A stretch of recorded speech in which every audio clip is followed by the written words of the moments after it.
everybody. This is your boy Greg. Welcome to another installment of the Beer Flow. How's everyone doing? Everyone chilling? All right. So, quick story. I was over at the Chuckleheads. We were watching a game not too long ago, and somebody came by. I'd met him a few times, and I had offered him a beer. I had just brought over this really nice. It wasn't too crazy. It was a nice porter, and I had it there, and I offered it, and some of the Chuckleheads, they're familiar with some of the stuff I bring over, and they were excited, like, oh yeah, cool, try it. Oh, I don't like this. Well, the new guy, he had this look of almost peril on his face, and he's like, oh, I don't do that. And I go, well, why? What's wrong? And I poured the beer into a glass, and I was so excited. It was nice and dark and black and everything you expect from a good porter. And this, I don't want to say look of fear. Like, no, well, I don't know. He was definitely on the more timid side of life, and I told him he had to try it. Just based on the look on his face, he had to try it. And it did not go so well. He said it was the most disgusting thing he'd ever had in his life, and I just could not stop laughing. So, see, now I'm laughing just thinking of his reaction. It was great. We all kind of laughed. Whatever. It's all right. You're cool. You're cool. But, so that in mind, this is the Beer Flow episode. This is a Beer 101 for porters and stouts. Now, 'tis the season. It is shopping time. It's the holiday season. There's fires. There's, sweatpants. It's getting cold outside. Lots of sweets and treats. And there's nothing that goes better than a nice, dark, hefty porter or stout. Now, what is the difference? I know I've been asked. It's debatable, but for the most part, they're essentially the same. Okay, so we here at the Beer Flow, and myself in particular, Greg, I love adjectives. And more importantly, I love what adjectives do and how you put a certain adjective on certain things and people get duped, and I love that. It just cracks me up. 9 times out of 10, I could see what's going on there. I see what you're doing. That's fine. But I love when people use adjectives. And that's kind of what was done way back in the day. I mean, way back when they started some breweries in England and in Europe, when they were brewing these big dark beers, a quick word that they used to describe the heftiness of it was stout. And that was used to describe some of their darker ales and beers. So that's kind of where that came from. A lot of times that was kind of when the term quote unquote extra or double, that was kind of thrown into the game as well to really accentuate some of those darker, heftier beers. So there is a small scientific difference with stouts. There's smaller amounts of roasted barley used, whereas porters emphasize the fact that their beers are flavored with more roasted malted barley. So that's really kind of the difference. Or at least that's the scientific difference between a stout and a porter. So there. Now, what are the similarities? Well, they're both dark. I know it sounds dumb, it sounds stupid, but trust me, they're both going to be dark. You'd be amazed at some of the questions I get, and there are no dumb questions, because if somebody's asking a question about beer, chances are they genuinely want to partake, and I appreciate anyone who's willing to tread lightly, at least know a little something before you dive in. So I get it. So yes, they're both dark. They're both going to have those chocolatey coffee notes. So chocolate and coffee, those are going to be two of the main flavor components you're going to pick up in porters and stouts. There's also a lot of, yes, there are hops, because legally, and you have to have hops in beer to be called beer for the most part. But there are lower amounts And a lot of times you're going to get those roast. We say it here all the time when we describe beers online on Untapped. We use that a lot. And usually in our 15 for 12, you hear us use the term roasty toasty, because literally that's kind of what it tastes like. It's, roasted malt. It's got a toasty flavor to it. And those are probably some of the biggest components you're going to find in a porter or a stout. Both are going to be higher in ABV. They usually range from about 7 to 8%. So yes, and then don't get me wrong, there are some stouts and porters that are going to be a little bit lower in ABV, but those are definitely going to kind of be your go-to average percentages. So I know that beer guys hate when they're compared to wine, but hey, sometimes, until that glorious, miraculous day comes, yes, the wine's big, and the wine world is slightly bigger. Whatever, we'll get over that. Anyway, so you definitely want to try to serve it at about 45 to 55 degrees. What happens is if you get it too cold, you try to serve a stout or a porter too cold, like wine, you will lose a lot of those little subtle nuances. If it's a little bit warmer, a little closer to room temperature, you'll pick up on all those little subtleties, the little hint of this, a little touch of that. You'll pick up on more of that. So it's definitely something you want to keep in mind. As far as I saw something about glassware. Yeah, if you serve it in something like a wider mouth top, like a goblet style, you'll get more of the aroma, which is good because a lot of taste does come from aroma. So yeah, it's good to serve in something like that. You're definitely not gonna want to serve a stout or a porter in like a champagne flute, because you're gonna lose a lot of that aroma. So just something to beer geek out and keep in mind. Now, almost as if it was divine intervention, because of the time of year, you will probably see a few more cheese plates than you may normally see throughout the rest of the year. I know that sounds funny, but trust me on this. And that's perfect, because cheese goes great with porters and stouts. And that's just, okay, so the cheeses that really go well with it are going to be some of your like earthy / buttery type cheeses, like, Brie, Gouda. My wifey's favorite is Havarti. Oh, Fontina cheese. Fontina goes great with porters and stouts. Now, as far as food goes, here are some really good pairings these are good pairings. Trust me on this one. Smoked meats, big bloody meat like beef, even gamey meat, lamb, bison, some shellfish goes really well. It's a good pairing. Smoked stuff, any kind of like smoked salamis, anything like that. Think of like prosciutto. Those are going to go really, really well with porters and stouts.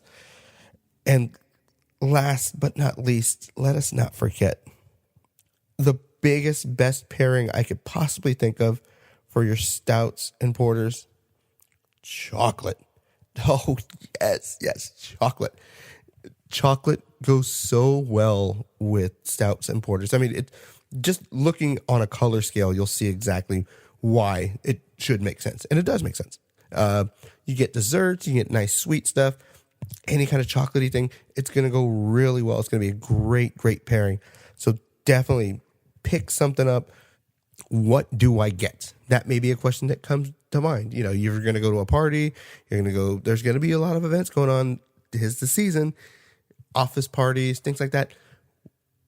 You want to go and you want to bring something. You want to, throw down something on the table that's going to impress, or just something that's going to be good. We got some helpful hints for you. All right.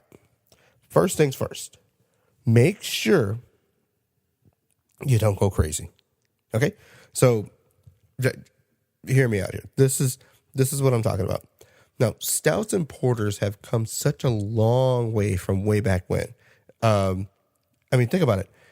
Before, I'm sure most people only really knew, Guinness. That was the only big dark beer. Maybe Newcastle. It's a brown ale, but whatever.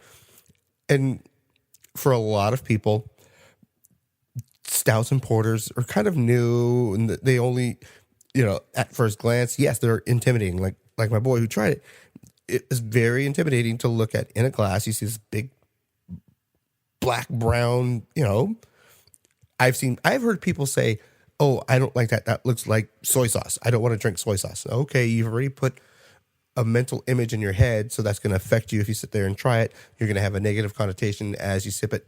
All right, forget that. There's so much going on, so much more. There, like we say here all the time, there's levels. We try to work at levels. Stouts and porters, they are working at levels to make sure they aren't bringing any junk. Now, when I say they've come a long way, and the levels that are involved, now you have places that are actually barrel aging. Now, for those of you who don't know, you might say, Greg, what is barrel aging? All right, so barrel aging, it's kind of I've seen it more, and I know it's been around, but it's probably been a little bit more apparent in probably the past 5 to 10 years, a little bit more in the past 5 years. So what's going on are breweries are making these beers, these porters and stouts, and instead of putting them in and bottling them up, putting them in kegs, things like that, they're letting them rest and they're putting them in barrels, actual wood barrels. Now, for anyone that knows or has an idea as to what goes on in these wood barrels, it may take on a little bit more of an alcohol, boozy type flavor and taste. Sometimes you'll actually get a beer that has been barrel aged that may actually have a mellowing effect from being in those barrels. Now, if you're asking what kind of barrels, it runs the gamut. There's all kinds of barrels that are being used. Sometimes just regular, plain old wooden oak barrels. A lot, especially with bourbons and with porters and stouts, you're seeing a lot of beer being aged in bourbon barrels. See, that was a little Freudian slip there. Yes, in bourbon barrels. So a lot of these beers that you're going to try will have a real big boozy note to it. So yeah, just the other day we tried let's give it its proper due. It was the Mike Hess Umbrix Rye Imperial Stout. Now, like I said, we love adjectives, and that thing did not disappoint. It had to have been aged in a rye bourbon barrel. Bourbon barrels aren't the only barrels that you can actually, have beer rest in and age in.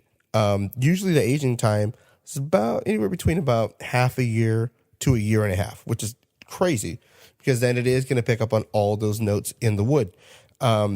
Not only barrels from bourbons are used, but, wine barrels. I think in Magnolia, they used a rosé barrel and they aged their beer in. Sherry casks are used. Casks are barrels. And it's cool. It's great. There's other wines. Actual port barrels have been used. So there's all kinds of crazy good stuff. Now, one other thing you got to remember, I know that this all sounds, it sounds like there's a lot going on, and I'm not going to lie to you. There is. Now, that being said, there is a price to be paid for that. If you start reading a label that's a porter or stout that's got a pretty long description, vanilla, hazelnut, such and such and such, chances are all those are in there, and it comes at a cost. It's not going to be cheap. So with that being said, yes, you will fork down a little bit more money for anything that's got some depth and something that's got, got some oomph to it. So just be prepared for that.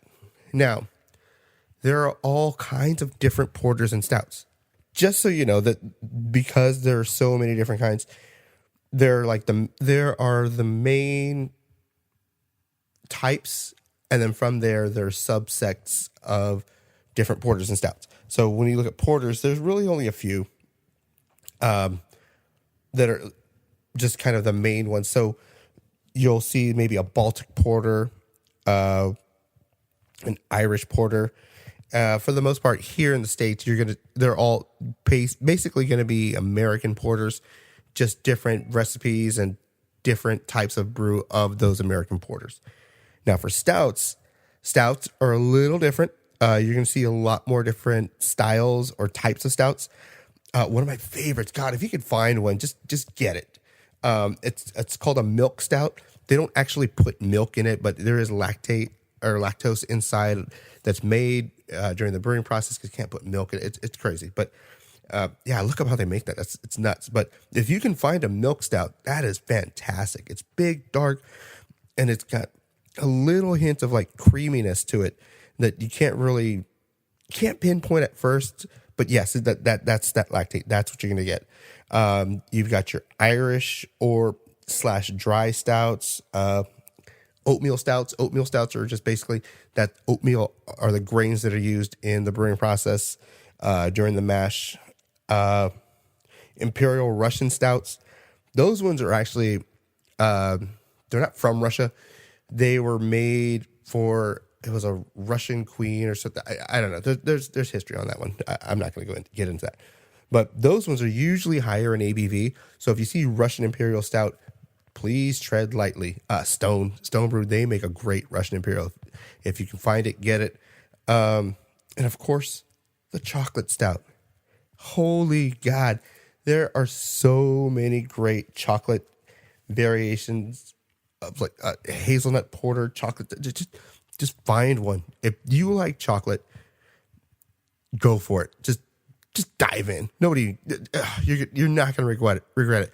But all of that being said, yes, they are going to be a little bit sweeter than your normal stouts. A lot of people, when they see or hear the term porter or stout, they automatically think Guinness, which understandably. Now these American stouts that are coming out, they're going to be sweeter. So please be aware that you are going to get a sweeter beer. So just keep in mind. And that's it. Wow. All right. So what have we learned here about porters and stouts? They're about the same. No big deal. Roasty toasty, you're going to get that. Coffee, chocolate notes, you're going to get those. Some are going to be sweeter. If you get barrel aged anything, it's going to be a little bit boozier. And they go great for this time of year. Something to definitely, and what's great is this is kind of the only time of year that you really do see them. They will go away once. Think of it when the snow comes and the snow melts. That's when they all start going away. Then you start getting all the springtime releases, which is fine. It's great. There's some great variety packs out there. Sam Adams has a great variety pack with a bunch of different. I think they have one or two stouts or porters. Sierra Nevada's got a great one right now. Who else has got really good? Just about every great brewery that you know and love. Oh, Ballast. They have some kick-ass porters and stouts. Please just grab anything. Now, for this week's 15 for 12, it's special. Oh, this motherfucker right here. I was hunting him down for a year. I missed out on it last year. I cannot wait to share with you my experience with this. So hang back for a second. 15 for 12 coming right up.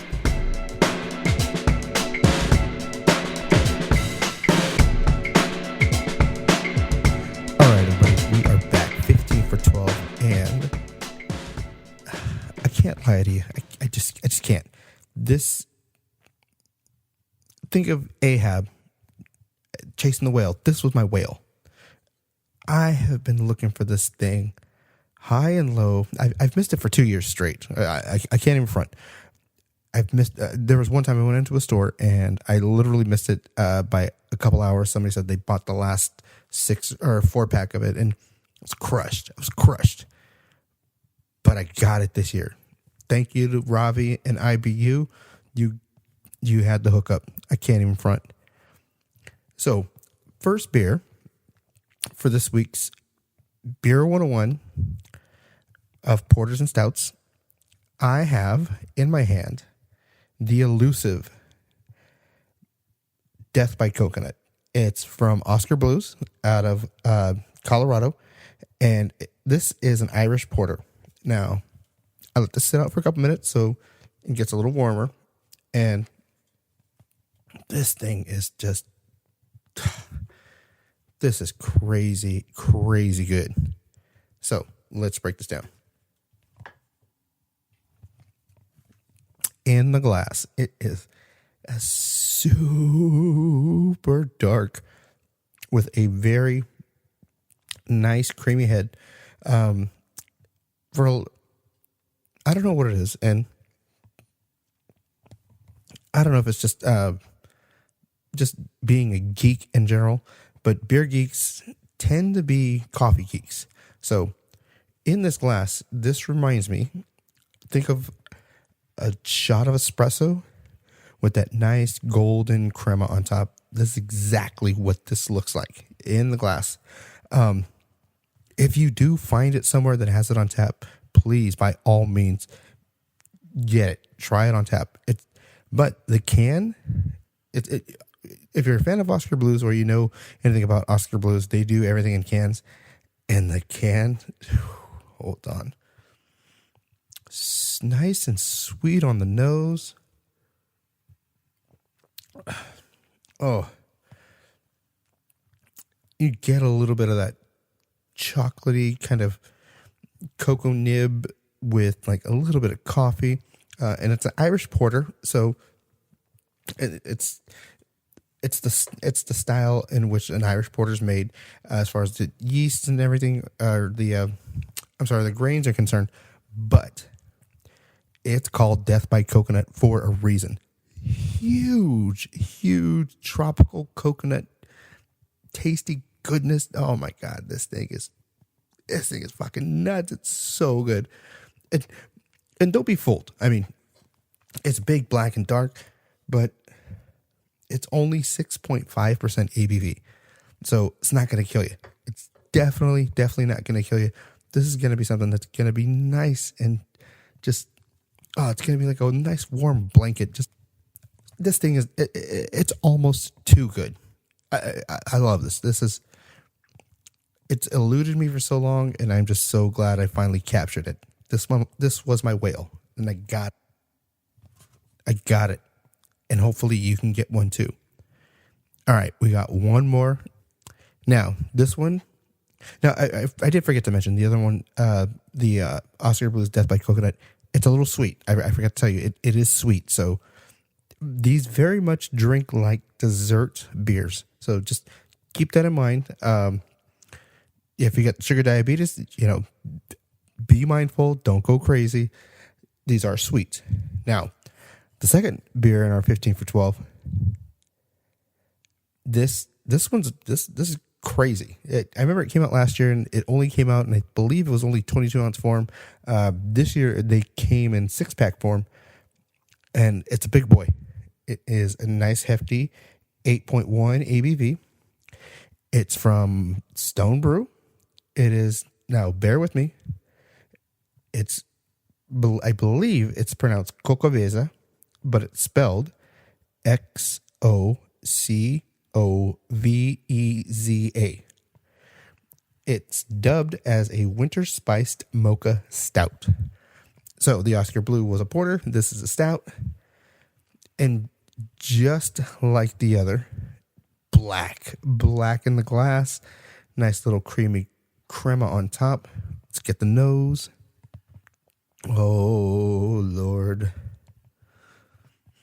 I gotta take another whiff. Oh my God, that just smells like the holidays. That smells like it's just gonna be fun. All right. And it is. Oh God, that's the stuff right there. So if you look on the bottle, it does say brewed with cocoa, coffee, peppers, vanilla, cinnamon, and nutmeg. So basically your holiday, a lot of the main staples in holiday treats and sweets, that same stuff, vanilla, cocoa, spices, peppers, you get all of that. You get that all on the nose, and you definitely taste it. First thing I taste was the vanilla and the cinnamon. It's good, but just, be aware that's what you're going to get. It's going to drink like a dessert beer. So remember, if you do pick it up, don't go nuts. I mean, yes, please enjoy, but it's big. It's a nice big 8%. And like I said, things of this magnitude, things that are going to be this big, you're going to see where every single penny of that goes. So it will not be cheap, but it's going to be good. It's a nice little thing. Like I said, you want to bring something to a holiday party, a little get together, little white elephant, whatever. This bad boy and the Oscar Blues, you will not go wrong. The ladies like it too. I've had, when I had the Oscar Blue, I know I had a few of the ladies try it. They loved it. It's great. If you like desserts, if you like the sweets, porters and stouts, that's the way to go. Got to get it done. And that's it. We've done it again. Thank you so much for the support. I totally appreciate it. Now, this is a Beer 101. And being that it's a porter and stout theme, and we're releasing this just in time for the holidays, a lot of these are seasonal, so just be mindful. They're going to run out fast. So if you see something you like, get it. Who knows how long it's going to be on the shelf. So with that being said, once again, thank you for the love and support on behalf of myself, Greg, your boy, Einstein over in the back, Real Deal. Everyone, have a great holiday. Oh, come on. Jam of the week? What am I going to pair with holiday-themed porters and stouts? I'm going to take it to the old school. I'm going to make it fun. Now, this was, for a long time, this was a hard-to-find song. It was from the album was called A Very Special Christmas.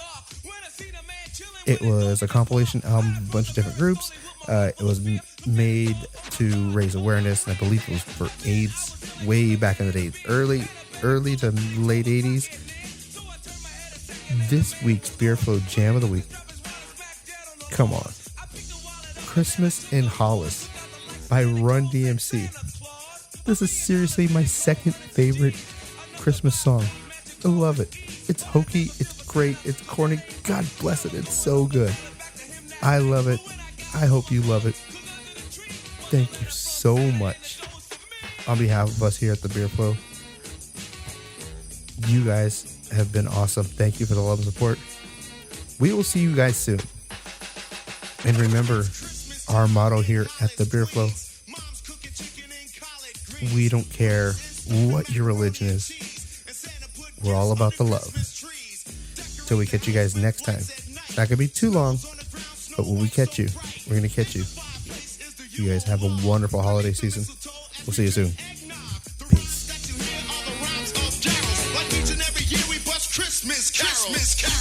Yo, come on, let's check. You ain't just the man from last night? Santa, Macy's? Yo, man, let's go eat, man. I'm starving. Come on, man.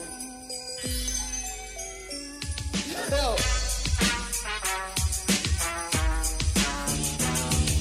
Run so loud and proud, you hear it. It's Christmas time and we got the spirit.